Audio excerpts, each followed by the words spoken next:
ఇది ఒక హెచ్చరిక. ఇది ఒక ఆఖరి పిలుపు. దశాబ్దాలుగా అణచివేతకు గురవుతున్న ఒక జాతి ఆత్మగౌరవ ప్రతీక. ఇది ఒక నాయకుడి ఆమరణ పోరాట ప్రకటన. బీసీలు ఈ రాష్ట్ర జనాభాలో సగం. కానీ వారి హక్కుల వాటా ఎంత? వారి ఆత్మగౌరవానికి విలువెంత?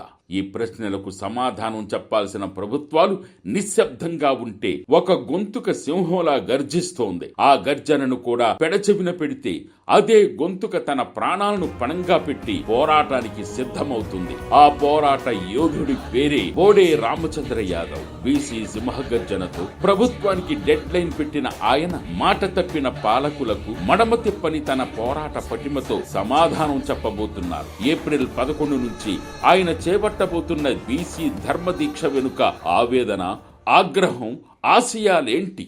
కొన్ని వారాల క్రితం బీసీల గొంతుకై ఆయన గర్జించారు. ప్రభుత్వానికి 5 సూటి ప్రశ్నలు సంధించారు. మార్చి 31 వరకు గడువిచ్చారు. ఆ గడువు ముగిసింది. కానీ ప్రభుత్వం నిశ్శబ్దం వీడలేదు. పాలకుల నుంచి ఎలాంటి సానుకూల స్పందన రాలేదు. మాట ఇచ్చి వెనక్కి తగ్గే రకం కాదు రామచంద్ర యాదవ్. అందుకే ఇప్పుడు ప్రత్యక్ష కార్యాచరణకు సిద్ధమయ్యారు. తన పార్టీ కేంద్ర కార్యాలయాన్నే దీక్షా శిబిరంగా మార్చారు. పూలే మండల్ భవన్ వేదికగా బీసీ ధర్మదీక్ష పేరుతో తన ప్రాణాలను సైతం లెక్క చెయ్యకుండా ఆమరణ నిరాహార దీక్షకు పూనుకున్నారు. ఇది కేవలం ఒక రాజకీయ దీక్ష కాదు. దశాబ్దాలుగా చారిత్రక అన్యాయానికి గురవుతున్న కోట్లాది మంది బీసీల ఆత్మ గౌరవం కోసం, వారి హక్కుల కోసం ఒక యోధుడు చేస్తున్న ధర్మ యుద్ధం.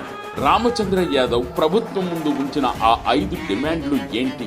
అవి బీసీల తలరాతను ఎలా మార్చబోతున్నాయి? మొదటిది బీసీ రక్షణ చట్టం.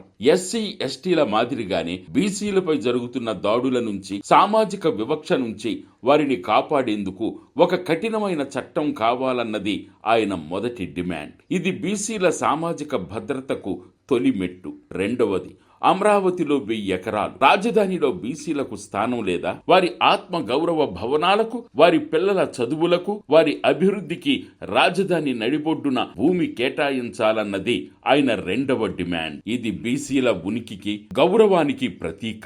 మూడవది సమగ్ర కులగణన. రాష్ట్రంలో అసలు బీసీలు ఎంతమంది ఉన్నారు? వారి జనాభా ఎంత? వారి ఆర్థిక, సామాజిక స్థితిగతులేంటి? ఈ లెక్కలు తేల్చకుండా వారికి న్యాయం ఎలా చేస్తారు?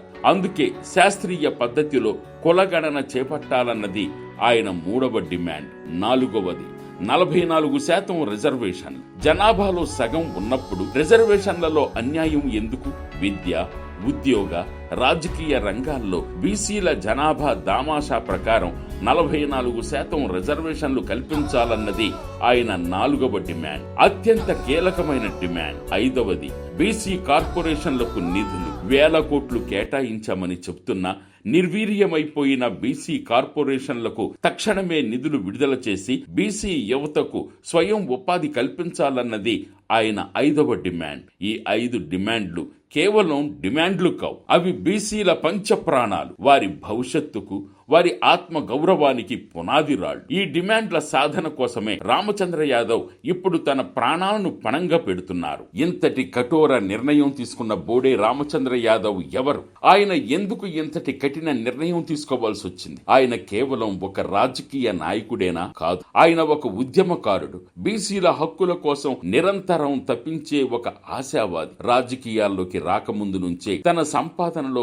అధిక భాగాన్ని సమాజ సేవకే అంకితం చేసిన వ్యక్తి. బీసీ యువతకు చదువు, ఉపాధి అవకాశాలు కల్పించటంలో ఆయన ముందుంటారు. రాజకీయాలు కేవలం పదవుల కోసం కాదని, ప్రజల జీవితాల్లో మార్పు తీసుకురావడం కోసమని నమ్మే అతి కొద్ది మంది నేతల్లో ఆయన ఒకరు. అందుకే అధికారం కోసం పాకులాడకుండా బీసీల హక్కుల కోసం, వారి ఆత్మ గౌరవం కోసం ఏకంగా ప్రభుత్వాలనే ధిక్కరించి ఆమరణ పోరాటానికి సిద్ధమయ్యారు. ఇప్పుడు అందరి చూపు మంగళగిరి వైపే. ఒకవైపు తన ప్రాణాలను పణంగా పెట్టి దీక్షకు కూర్చుంటున్న రామచంద్ర యాదవ్, మరోవైపు బీసీల సహనాన్ని పరీక్షిస్తున్న ప్రభుత్వం. ఈ ధర్మ దీక్షకు రాష్ట్ర వ్యాప్తంగా బీసీ సోదరులు, ప్రజాస్వామ్యవాదులు, మేధావులు కదలి వస్తున్నారు. వారి సంఘీభావం పెరుగుతోంది. ఈ పోరాట సెగ ప్రభుత్వానికి తగులుతుందా? బీసీల న్యాయమైన డిమాండ్లపై ప్రభుత్వం దిగొస్తుందా? లేక ఒక నాయకుడి ప్రాణాలతో కోట్లాది మంది ప్రజల మనోభావాలతో చెలగాటమాడుతుందా? బోడే రామచంద్ర యాదవ్ ప్రారంభించిన ఈ ధర్మ యుద్ధం బీసీల చరిత్రలో ఒక చారిత్రక ఘట్టంగా నిలిచిపోవడం ఖాయం.